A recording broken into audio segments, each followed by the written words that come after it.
Jangan sebut himpunan aman boleh. Buat pun 16 September mencemar kesucian Hari Malaysia. Dan perhimpunan ini pun dianjurkan oleh buruh-buruh MAI yang kecewa. Bukan manusia ni. Dan tak pernah penganjur sendiri boykot majlis yang dianjurkan. Cuba kau bayangkan, pemuda PAS, pemuda Bersatu, dia yang menganjurkan program ni. Dia orang pun boykot, tak datang. Last sekali, walaupun Anwar Musa je yang turun. Tuan Faisal.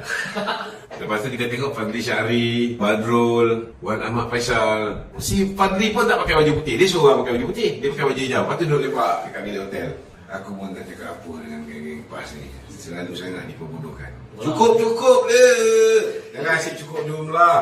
Cukup lah kena bodoh dengan puak-puak ni. Sampai bila korang ni nak kena game je. Yang senang dia buat. Kalau boleh buatlah perhimpunan depan pejabat aku sekali. Buatlah perhimpunan kat Tandas Awam. Buatlah perhimpunan kat mana pun. Malulah. Kita kalau berhimpun, tengok bila time UMNO tu berhimpun dengan PAS untuk menentang ISIL. 5 juta orang turun kat jalan raya ni. Tapi kalau korang berhimpun antara 300-400 orang je, alah, baik tak payah berhimpun. Dulu kita buat NGO kecil tu pun kita berhimpun ramai lagi daripada dia orang. Ini pemuda PAS, pemuda Bersatu, pemuda Gerakan, juak-juak Anwar Musa, juak-juak Azmin Semburit. Ramai itu dia yang turun.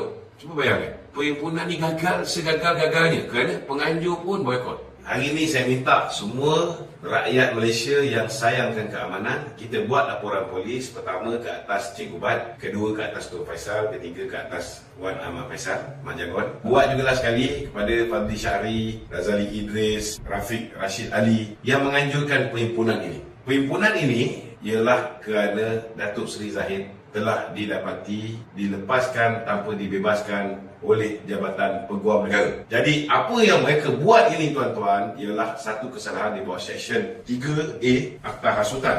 Kerana mereka-mereka ni menghasut rakyat supaya membenci sistem keadilan jenayah kita, iaitu Jabatan Peguam Negara. Ini satu kesalahan di bawah Akta Hasutan. Bukannya dia menghasut rakyat membenci Datuk Zahid, tidak. Yang dia orang pertikaikan ini ialah kerana Peguam Negara yang lama, iaitu Idrus Harun, telah melepaskan dan menghentikan pendakwaan ke atas Datuk Zahid. Ini keputusan Jabatan Peguam Negara. So tindakan mereka ini ialah satu kesalahan di bawah Seksyen 3 dalam kurungan A Akta Hasutan kerana mereka menghasut rakyat supaya membenci Jabatan Peguam Negara. Ini jelas. Kenapa masih ada lagi yang bising pasal kes Zahid, kes Najib?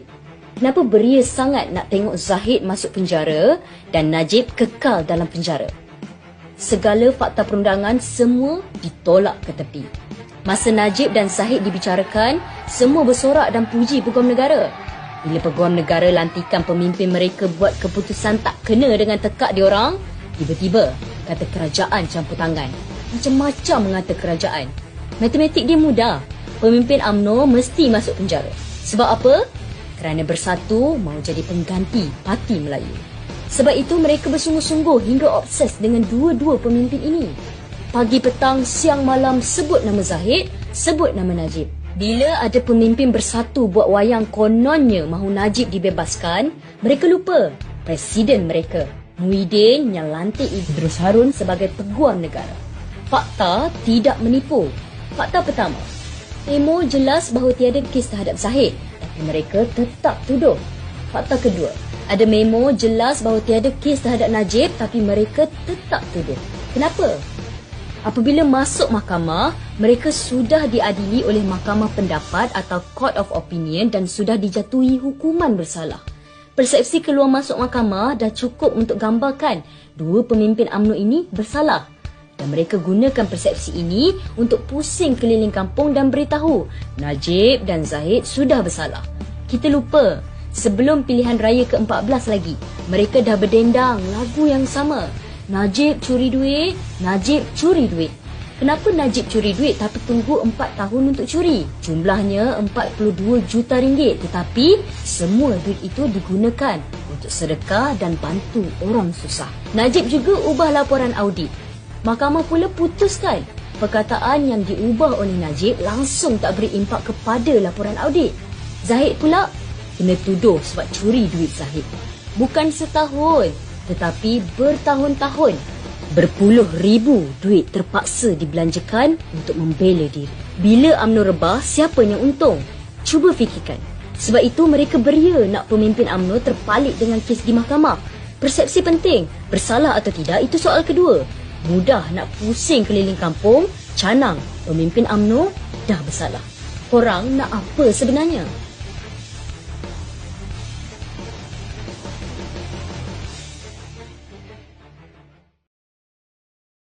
Maknanya mereka sudah tidak yakin dengan Muhyiddin Yassin. Muhyiddin Yassin meletakkan kepentingan dia mengatasi kemaslahatan rakyat, pertama sekali mengatasi kepentingan orang Melayu, mengatasi kepentingan orang Islam. Kalau dia utamakan Islam dengan Melayu lebih daripada kepentingan dia untuk menjadi Perdana Menteri, dia patut terima kerjasama dengan Pakatan Harapan. Kita akan ada 103 orang ahli parlimen Melayu Islam dan hanya 53 bukan Islam. Maknanya orang Melayu Islam akan jadi 2/3 daripada jumlah ahli parlimen yang membentuk kerajaan. Tapi dia tak ada, jiwa Melayu, jiwa Islam tu tak ada. Tekat baca doa tu tidak menggambarkan dia tu Islam. Jadi itu satu hal, satu bab. Yang kedua, sikap angkuh dia tu hari ni telah menyebabkan hari ini bila-bila masa Haji Hadi akan jadi kluster mahkamah, Mahdi akan jadi kluster mahkamah, Tun Daim akan jadi kluster mahkamah. Jadi semua dah letakkan kesalahan tu pada Muhyiddin kerana menyusahkan hidup dia orang. Hamzah Zainuddin pun waiting giliran dia pula. Anwar Musa pun sekarang ni on the way. Silat-silat Syahidah Kasim yang dulu dapat DNAA pun boleh dibuka balik. Semua orang sekarang ni meletakkan kesalahan, mereka jadi susah kerana nafsu serakah Muhyiddin untuk menjadi Perdana Menteri. Orang lain semua terpalit, orang lain semua menjadi mangsa. Memang tak salah lah kalau mereka cuba nak buka satu lembaran baru, dan tak mustahil mula-mula dia lantik menjadi penasihat, lepas tu dia menjadi ketua umum ataupun ketum. Itulah orang dalam bersatu sendiri pun dah nampak bahawa Muhyiddin ni liability. Begitu juga orang dalam Perikatan Nasional, mereka dah hilang hormat pada Muhyiddin. Kalau mereka masih menghormati Muhyiddin, mereka tak boleh buat perjumpaan sulit tanpa Muhyiddin bersama. Betul tak? Haji Hadi bukan menteri besar, kenapa dia nak menghadiri mesyuarat tu? Taqiyuddin pun bukan menteri besar, dia Setiausaha Agong, kenapa dia menghadiri mesyuarat menteri-menteri besar bersama Mahdi? Betul tak? Kalaulah Haji Hadi boleh datang, Taqiyuddin boleh datang, kenapa Muhyiddin tak boleh datang? Jangan lupa, kerajaan-kerajaan PAS ni semua bertanding, ada yang menggunakan lambang Perikatan Nasional. So dia tak umpama. Tak sedar lagi, tak tahu lah.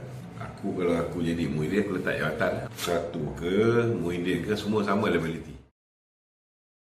Pertama, saya nak beritahu dengan rakan-rakan di Pelangai. Di Pelangai ni ada 3 felda. Felda Sungai Kemahal ada, felda Kemasul ada, felda Cemomoy. Ada 3 felda ni. Di setiap felda ni, alhamdulillah, Yang Amat Berhormat Perdana Menteri dah umumkan setiap felda selepas ni sudah diberikan pusat hemodialisis mereka sendiri. Lepas ni kalau ada orang felda ni ada masalah sakit buah pinggang, tak payahlah turun ke bandar apa semua. Di setiap felda akan ada pusat hemodialisis ni sendiri. Kemudian Datuk Seri Anwar pun dah luluskan untuk dipasang 2,000 lebih lampu jalan. Ia hanya melibatkan peruntukan lebih kurang 500 juta setahun di semua felda-felda. Maknanya lepas ni kita tak nampak lagi lah felda-felda gelap. Sama juga lah felda ni pun kita harap lah kali ni kalau kita tengok pilihan raya di 6 buah negeri ni masih belum nampak cantik sangat sokongan buah felda ni. Jadi kali ni kita harap sokongan felda ni setidak-tidaknya hargailah. Kita tahu bahawa 2001 Tan Sri Muhyiddin Yassin telah pun mengumumkan bahawa hutang peneroka 80% hutang peneroka ni dilangsaikan. Tetapi nak beritahu, Muhyiddin hanya umum hutang tu dilangsaikan, tetapi hutang tu pergi mana? Hutang tu terpaksa diabsorb oleh felda. Ada tak kerajaan Muhyiddin membayar hutang ni? Tak ada.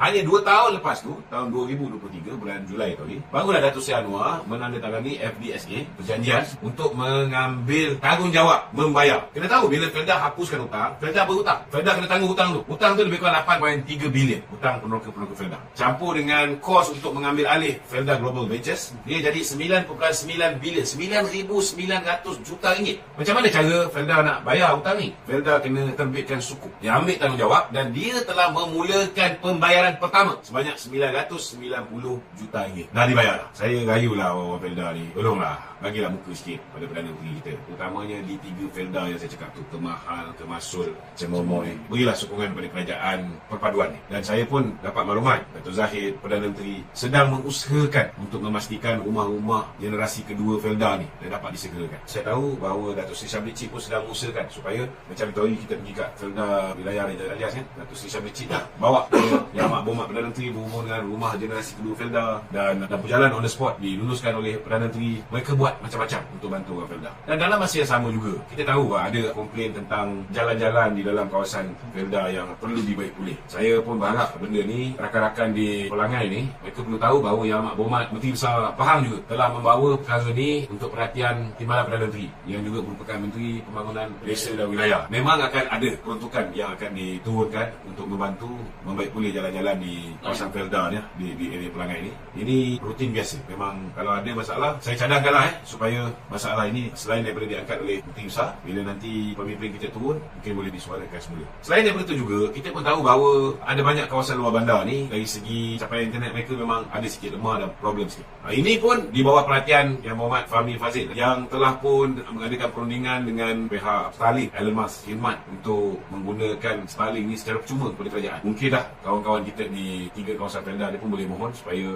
3 Felda di dalam kawasan Pelangai ni dapat capaian internet melalui Starlink juga. So dalam masa yang sama juga, saya sukalah nak mencadangkan supaya Yang Berhormat Datuk Seri Zahid supaya dapat jugalah mengadakan program-program di bawah Kementerian Kemajuan Desa dan Wilayah ni. Dia boleh buat program-program usahawan desa, sebab banyak usahawan-usahawan di desa ni yang kita boleh upgradekan, boleh bantu untuk pasarkan mereka punya produk. Saya tengok itu hari bila Datuk Seri Syamli Cik buat dekat Felda Raja Ilyas, sangat bagus pameran yang dia buat. So benda yang sama juga boleh juga dilakukan oleh Datuk Seri Zahid di sana, dan saya yakin ini tidak-tidaknya akan membantu usahawan-usahawan di Felda ni, dan agensi-agensi macam MARA dan sebagainya yang berada di bawah Kementerian Desa dan Wilayah ni boleh juga memasarkan produk-produk mereka melalui program-program usahawan desa ni.